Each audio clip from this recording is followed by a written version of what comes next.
Les maladies cardiovasculaires et neurovasculaires sont la première cause de mortalité dans le monde. En France, c'est la deuxième cause de mortalité, juste après le cancer. Plus de 4,5 millions de Français en sont touchés. Or, l'Institut national de la santé et de la recherche médicale l'affirme. L'activité permet de prévenir les maladies cardiovasculaires tant en prévention primaire que secondaire et tertiaire. C'est pourquoi, depuis 2 ans, je m'emploie pour que le sport participe à la préservation de notre santé, de notre bien-être, pour qu'il figure dans notre parcours de soins. Je tiens donc à saluer les parcours du cœur pilotés par la Fédération française de cardiologie. Ils ont pour but de proposer une ou plusieurs activités physiques et des conseils pour prévenir les pathologies cardiovasculaires.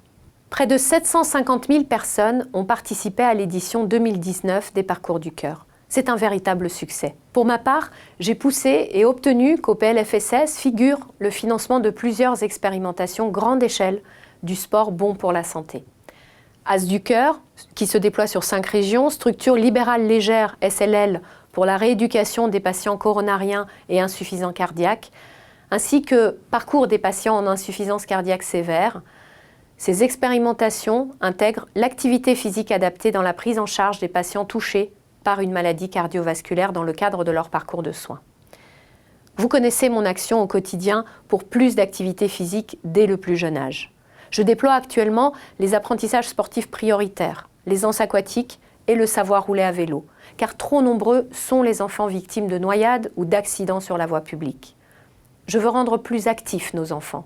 C'est bon pour leur croissance, c'est bon aussi pour réduire les facteurs de risque de maladies cardiovasculaires. On ne peut plus accepter que les capacités cardiovasculaires de nos enfants baissent, moins 25% en 40 ans. L'inactivité physique et la sédentarité, voilà nos adversaires. Merci. Merci à vous de vous battre à nos côtés avec les parcours du cœur. Ces parcours peuvent se dérouler dans plusieurs lieux ou structures, dans des écoles, des collèges, des lycées, en milieu fédéral, associatif, dans des collectivités territoriales, en lien avec des associations de patients. N'oubliez pas d'associer aussi les 138 maisons sport santé labellisées par le ministère. Il y en aura d'autres dès cette année.